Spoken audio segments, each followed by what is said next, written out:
Hello दोस्तों, भूतों की कहानियाँ में आप सभी का स्वागत है। तो चलो बढ़ते हैं कहानियों की ओर। खेत से गुजरते हुए अनिल घर की ओर जा रहा था। खेत में घना अंधेरा छाया हुआ था। तभी अनिल को अपने पीछे से एक बिल्ली की आवाज़ सुनाई दी। पहले तो उसने ध्यान नहीं दिया, पर लगातार आती उस आवाज़ ने आखिरकार उसे पीछे मुड़ने पर मजबूर कर ही दिया। उसने देखा कि वह बिल्ली अब बड़ी होने लगी है।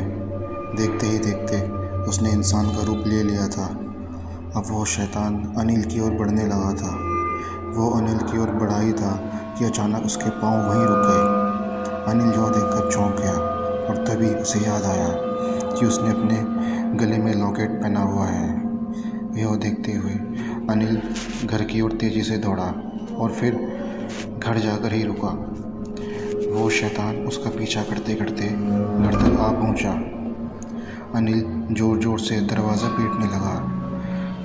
वो शैतान उसके जैसे ही करीब आया, उसकी माँ ने इतने में दरवाज़ा खोल दिया और वो झट से घर के अंदर चला गया और कुंडा लगा दिया। घर के बाहर से वो शैतान दरवाज़ा ज़ोर ज़ोर से पीट रहा था। अनिल की माँ ने खिड़की से देखा कि दरवाज़ा हिल तो रहा है, लेकिन कोई दिखाई नहीं दे रहा था। उसकी माँ ने चिल्लाते ही उससे पूछा कि ये क्या बला तो अपने साथ घर तक ले आया।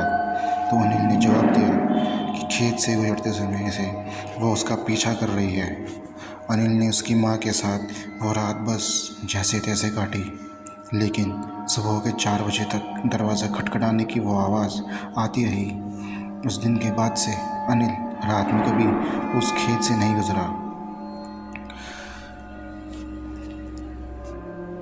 उस दिन घनी अंधेरी रात थी, जब एक रिक्शा चालक अपने सवारी को छोड़ता हुआ घर जा रहा था।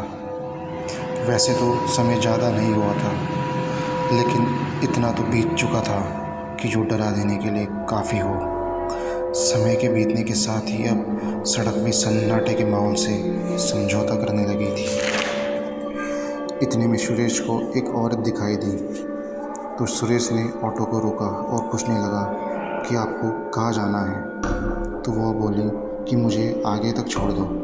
लेकिन हैरानी की बात तो यह थी कि उसने जगह का पता नहीं बताया कि उसे कहाँ जाना है। सुरेश आगे बढ़ा ही था कि उसे वही औरत फिर से दिखाई दी। तो वो पीछे मुड़ा तो देखा उसके ऑटो में अब वो नहीं थी। लेकिन ऐसा कैसे हो सकता था? यही सोचता हुआ सुरेश ने तेज़ी से ऑटो को आगे बढ़ाया और शीशे में देखने लगा। तो उसने पाया कि वह औरत ज़मीन से कुछ कदम ऊपर हवा में दौड़ती हुई उसका पीछा करने लगी और देखते ही देखते सुरेश के बगल में बैठ गई। ऑटो के एक्सीडेंट की आवाज़ के साथ सुरेश की चीख कहीं गुमसी हो गई और वो मर गया।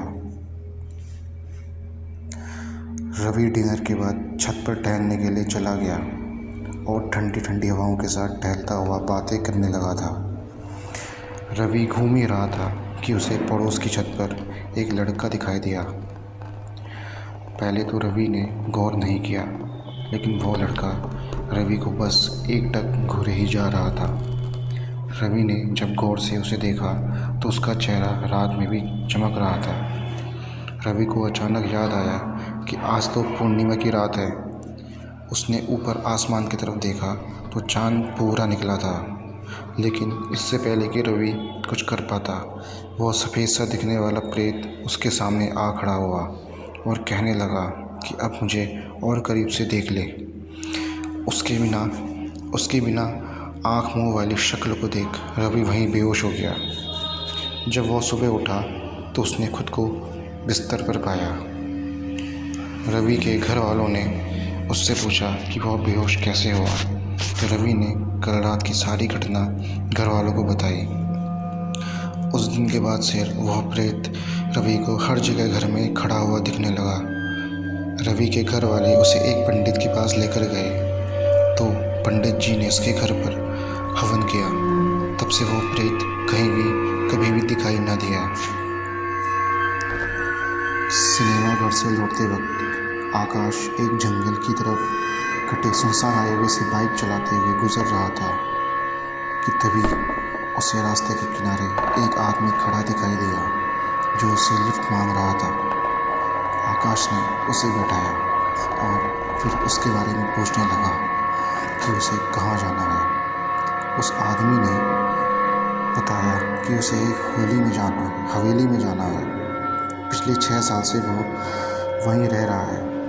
लेकिन आकाश कहने लगा कि वो हवेली तो ऐसा सुनने में आया है कि काफ़ी समय से बंद है।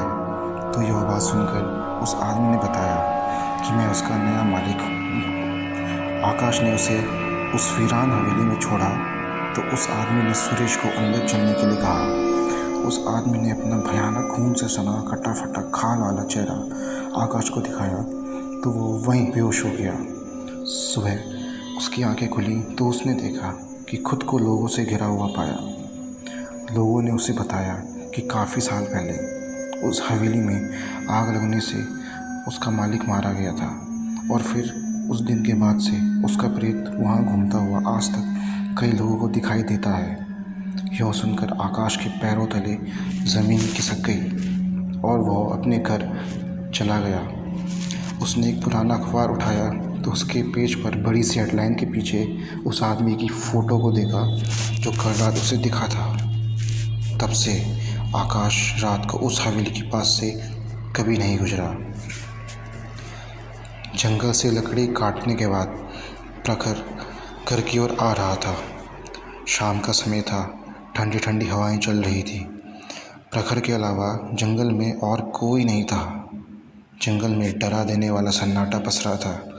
जंगल से तभी प्रखर को एक जानवर की आवाज़ सुनाई दी। उसने आज तक ऐसी आवाज़ कभी सुनी ही नहीं थी। अब आवाज़ उसके पास से ही आती प्रतीत हो रही थी। अब प्रखर को डर लगने लगा था। उसने देखा कि वो जानवर न तो पूरा इंसान है न पूरा जानवर। तभी प्रखर को याद आया कि वो एक छलावा हो सकता है, क्योंकि उसने गांव वालों से जंगल में घूमने वाले छलावे के बारे में सुना था। वो छलावा उसका पीछा करने लगा।